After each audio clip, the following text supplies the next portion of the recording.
अस्सलाम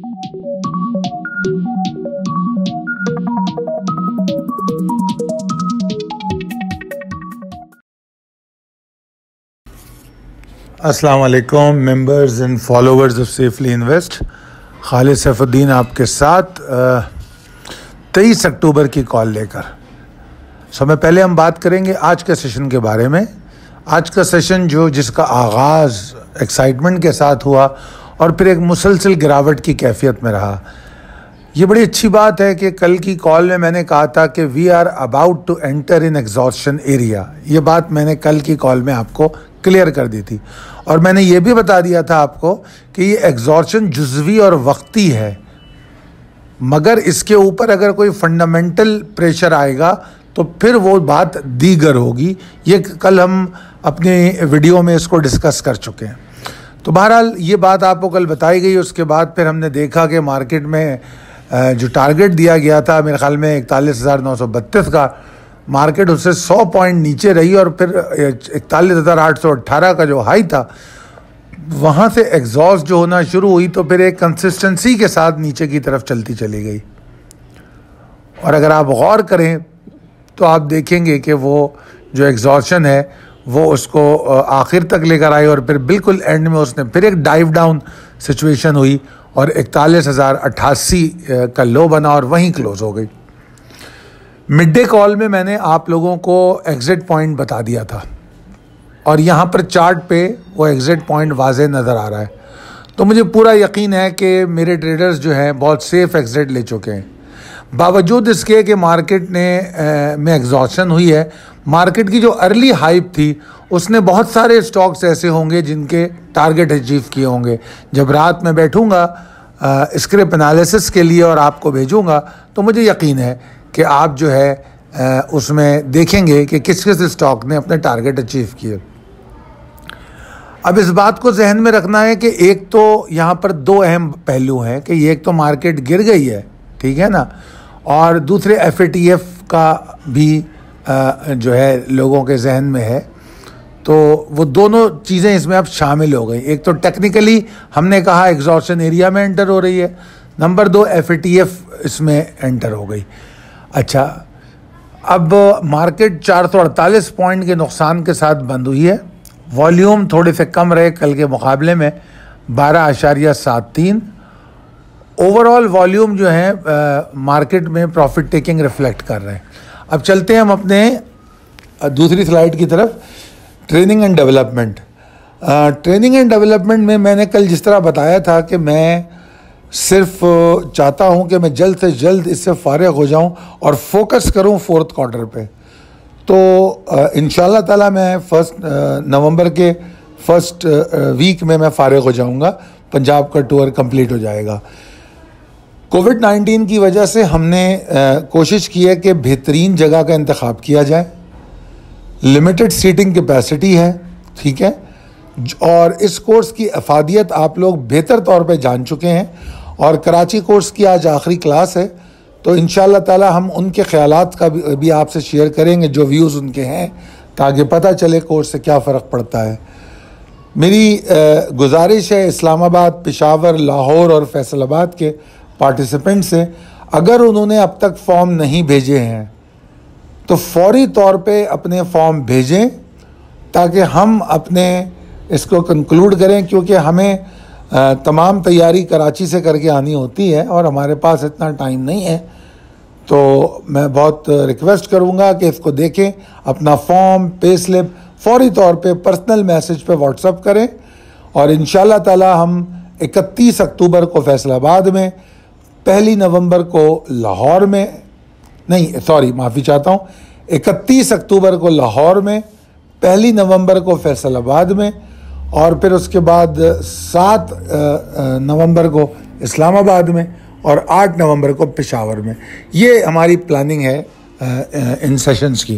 WhatsApp number दिया हुआ है आपके सामने, सारी चीज़ें मौजूद हैं, इसको फॉलो कीजिए। चलते हैं अगली स्लाइड की तरफ। International news. इंटरनेशनल न्यूज़ में कोई ऐसी ख़ास बात नहीं जिस पर मैं आपसे डिस्कस करूं। US economy rebound set up test of Fed news pledge. Future slip ahead of jobless claim report. ठीक है, उनका डेटा खराब आया. American airline post third straight quarter loss. कोई अनोखी बात नहीं है, तमाम एयरलाइनें बैठ रही हैं. Commodities headed for bull market in 2021 on inflation fear. ये एक अच्छी खबर है. अच्छी क्या खबर है? अहम खबर है, समझने की खबर है कि डाइवर्सिफिकेशन हमारे अंदर अगर हो, और जिस तरह मेरे स्टॉक के ट्रेडर्स हैं, मैं उनको हमेशा कहता हूँ मैं कि क्या हो कि मार्केट में कोई बड़ी गिरावट आ जाए और आपकी मार्केट जो है थम जाए नीचे जाके, और आपके स्टॉक्स जो हैं रुक जाएं, आपको मूव ना मिले, आप क्या करेंगे? आप 1 महीना 1.5 महीना फारिग तो नहीं बैठेंगे ना, क्योंकि आप ट्रेडिंग करते हैं. If you are a full time trader then it is more required, because the full time trader is in addiction of trading. ठीक है ना? तो इसलिए अपना जो एक्सपोजर है वो कमोडिटीज़ में ज़रूर रखें, और इसके लिए जो भी हेल्प चाहिए मुझे बताएं, मैं आपके साथ हूँ. उसके बाद लोकल न्यूज़ में पहले मैंने पॉलिटिकल टर्मोइल जो है उस पर बात, उसकी खबरों हेडलाइंस का जिक्र है कि मुराद अली शाह ने आज बड़ा खुला बयान दे दिया कि हमको फेडरल मिनिस्टर ने थ्रेटन किया था कि तुम्हारी हुकूमत ख़त्म कर देंगे अगर तुमने सफदर को गिरफ़्तार नहीं किया. ये उसने आज असेंबली में खड़े होकर कहा है. मेरे ख्याल में नवाज शरीफ 25 अक्टूबर को कोयटा की रैली प्लान कर रहे हैं. इसका मतलब ये है कि they are following up with their series of protest. ठीक है जी. अच्छा, ISI रेंजर्स ने ऑर्डर लिए प्राइम मिनिस्टर से. ये कौन कह रहे हैं? ये खाकान अब्बासी साहब कह रहे हैं सफदर अरेस्ट के बारे में. गवर्नमेंट दोबारा UK को रिक्वेस्ट कर रही है कि नवाज को डिपोर्ट करो.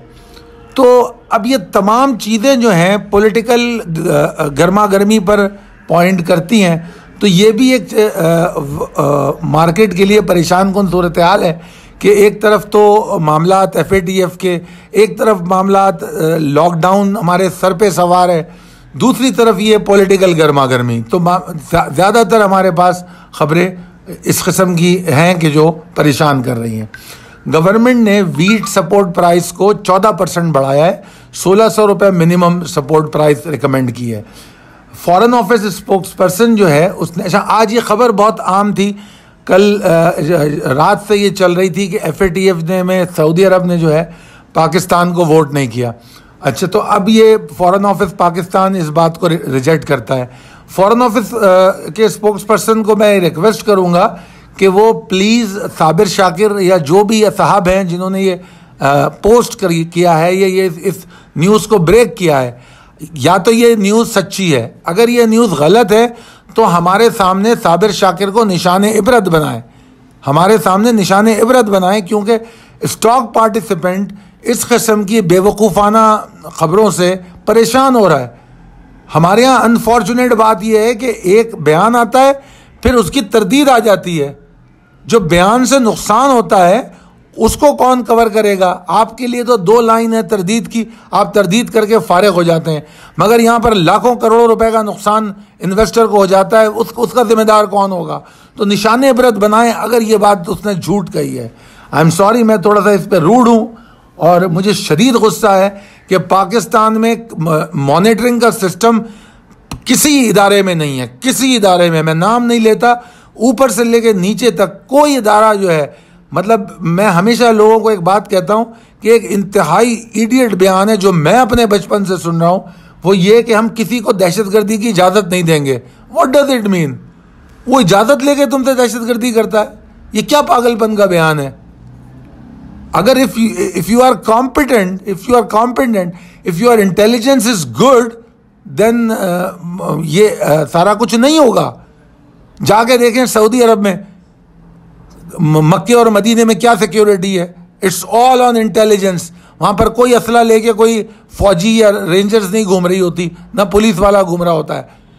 आप एयरपोर्ट पे उतरे, वहाँ से सिर्फ एजेंसीज काम कर रही हैं.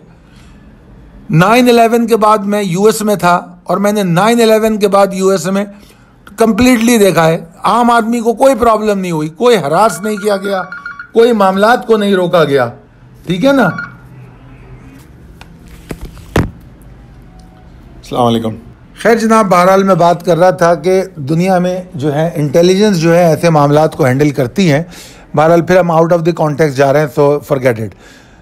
Supreme court directs NAB court to expedite proceeding. ये खबर मुझे बहुत अच्छी लगी कि अच्छी बात है नैब जल्द से जल्द केस को निपटाए, मगर मेरी रिक्वेस्ट है ऑनरेबल कोर्ट से कि सुप्रीम कोर्ट डायरेक्ट करे लोअर कोर्ट्स को भी, और जो उनके अंडर कोर्ट्स आते हैं उनको भी ये डायरेक्ट करे कि एक्सपीडाइट करें प्रोसीडिंग। जो सालों से पेंडिंग पड़े हैं केसेस, उनके बारे में भी कभी बात कर ले तो बहुत मेहरबानी, पाकिस्तानी अवाम पे बहुत एहसान होगा उनका। Increasing taxation not possible in declining economy, ये कहते हैं हफीज़ शेख साहब। टैक्स लगाने वाले भी यही हैं और ये कह भी रहे हैं कि ये इस इकॉनमी में ये पॉसिबल नहीं है। अब आप भी यहाँ पर मौजूद हैं, अल्लाह ताला मुझे भी सलामत रखे, आपको भी सलामत रखे। देखते हैं मज़ीद कितने टैक्स रोक लेते हैं ये।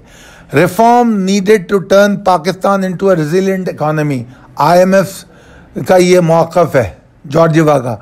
तो जनाब आली IMF रिफॉर्म की बात कर रहा है, तो हम कितने रिफॉर्म्स करते हैं, हम अपने सिस्टम में कितनी बेहतरी लाते हैं, ये बहुत ज़रूरी है। उसके बग़ैर मामलात हल नहीं होंगे। अल्लाह ताला तौफ़ीक़ दे हमारे इदारों को और हमारे हुकूमत को कि इस मामले को ठीक करें। अब चलते हैं हम अपनी आखिरी स्लाइड की तरफ, possibilities and strategies as per technical chart.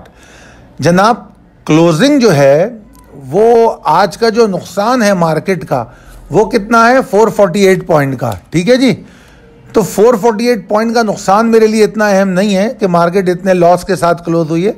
मेरे लिए अहम ये है कि मार्केट की क्लोजिंग बड़ी ख़राब है। क्यों ख़राब है? क्योंकि क्लोजिंग के साथ कोई रिकवरी नहीं है, कोई बाउंसिंग एबिलिटी नहीं है। ठीक है ना, तो ये एक बड़ी नेगेटिव चीज़ है जो चार्ट पे नज़र आ रही है। ठीक है, तो एग्जॉशन तो हमारे लिए कोई सरप्राइजिंग नहीं है, आपको अलर्ट दिया गया था। ठीक है, तो हाँ ये मैं ज़रूर कह सकता हूँ कि टोटल लॉस्ट पॉइंट जो है ना वो मेरी एक्सपेक्टेशन से ज़्यादा है। मैं 200-250 पॉइंट से ज़्यादा लॉस पॉइंट एक्सपेक्ट नहीं करता, मगर 448 पॉइंट का लॉस है। और अगर मैंने बल्कि मिड डे कॉल में मैंने आपको बताया भी है कि 750 पॉइंट के बारे में मैंने आपसे बात भी की है, अगर आप लोगों को याद हो कि, और अगर हम कैलकुलेट करें तो इंट्राडे हाई से इंट्राडे लो तक या क्लोजिंग तक 730 पॉइंट बनते हैं। तो मार्केट में आज 730 पॉइंट की गिरावट है अपने हाई से। तो ये 730 पॉइंट की गिरावट है। हो सकता है आप लोग सिर्फ 448 को देखते हों, मगर मैं एज अ चार्टिस्ट ये देखता हूं कि मोमेंटम ऑफ बियर्स जो है उसके पीछे कितने पॉइंट्स हैं। तो जनाब उसके पीछे 730 पॉइंट्स हैं। ठीक है, तो जो प्रेशर का जो मोमेंटम है उसके पीछे कितना पॉइंट है, ये चीज़ यहाँ समझ में आती है।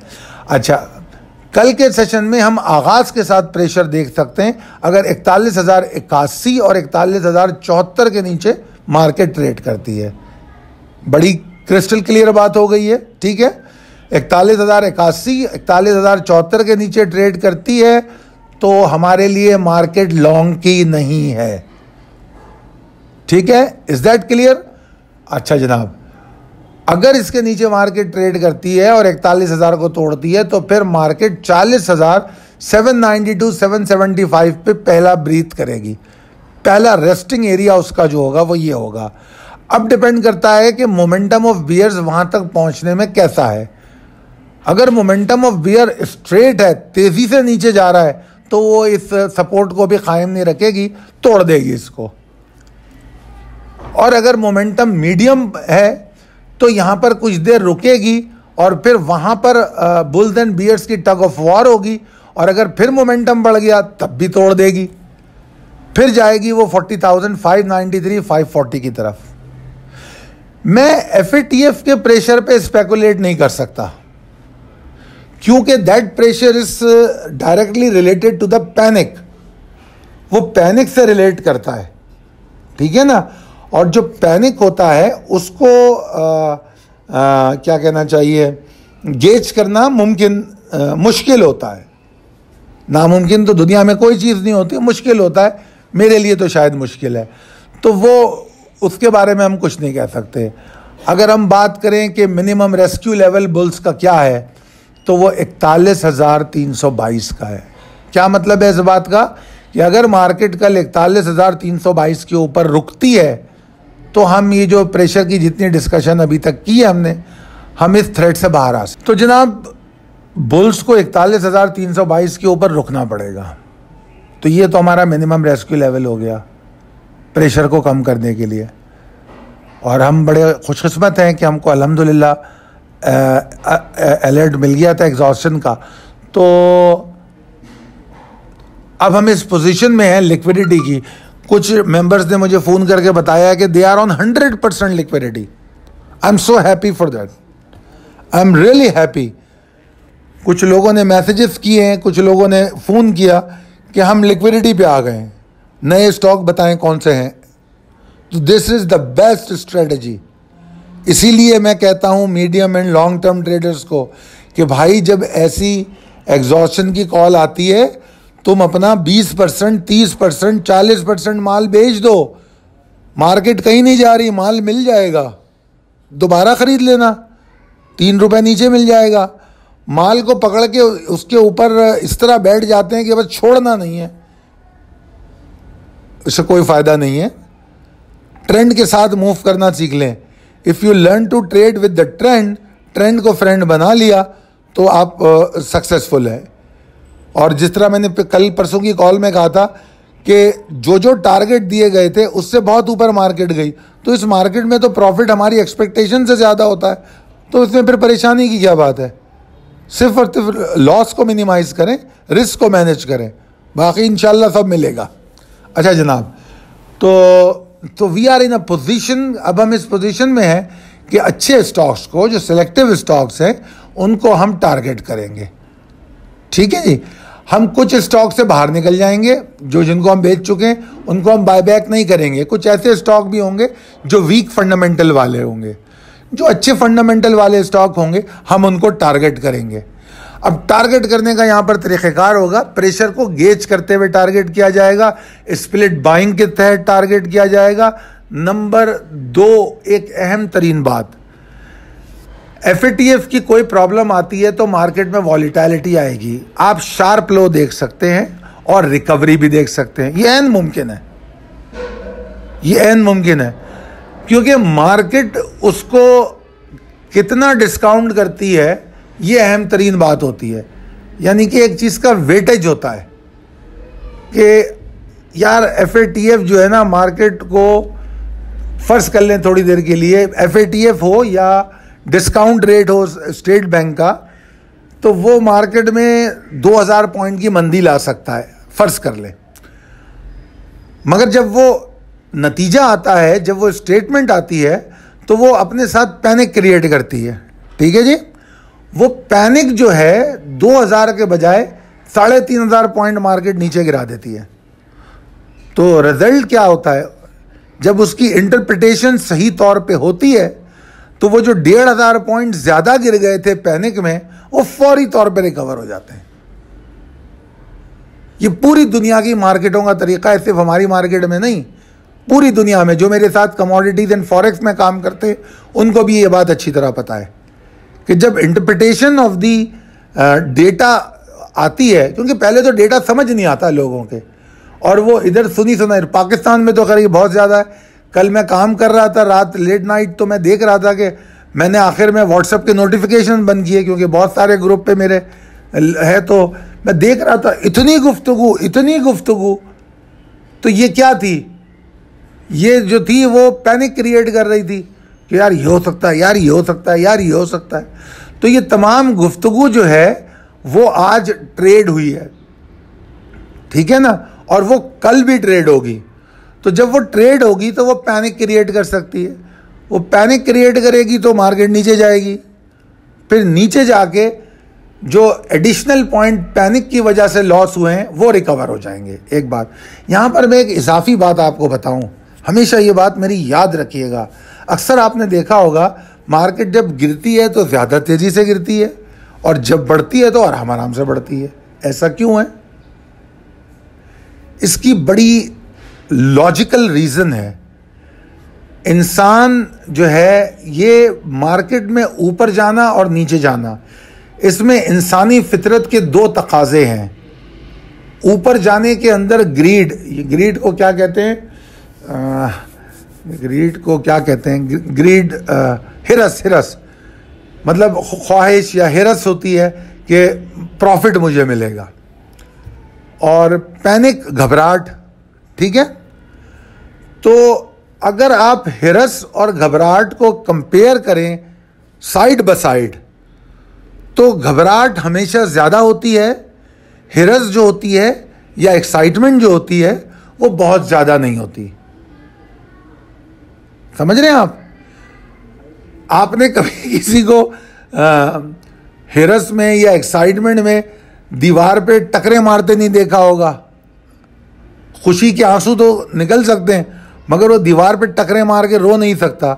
मगर घबराहट और परेशानी और गम की हालत में वो दीवार पे टकरे भी मारता है।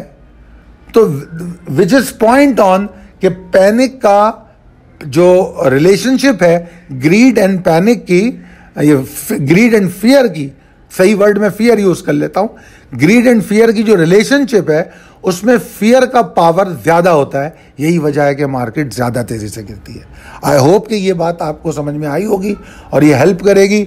मेरी रिक्वेस्ट है कि मेरी कॉल को ज़रूर शेयर करें, चैनल को सब्सक्राइब करें, बेल आइकॉन को हिट करें ताकि नोटिफिकेशन आपको वक्त पे मिले।